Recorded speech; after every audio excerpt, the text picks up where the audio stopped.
کله چې یو غټ نقصان درته وسی الله دې نه کوي، کله یو غټ تاوان دی وسی الله دې نه کوي، هیڅ کله غمجن کېږم مایوسه کېږم او پر دې باندې صبر کوه. آیا تاسو ته معلومه ده چې نبی کریم صلی الله علیه وسلم فرمایي چې الله فرمایي حدیث قدسی دی محترمو، الله فرمایي و چې کله زه د مؤمن بنده یو خوښ شي دغه څخه واخلم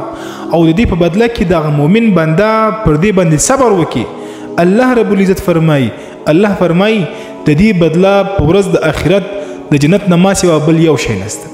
یعنی د دې بدله خالی جنت دی، خالی د جنت دی. د دې بدله چې کله زه یو نقصان ورته ورسوم یو شی جنې واخلم او د پر هغه باندې صبر وکړي، وای الله وای په ورځ د آخرت به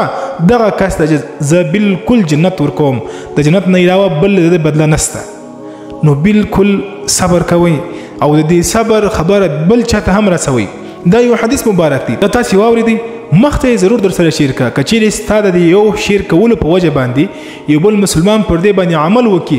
ګوره چې الله تعالی هغه ته هم ثواب ورکوي، د هغه ثواب چې دی په هغه کې تا هم ور شریکوي، د هغه په ثواب کې به کمای نصیره.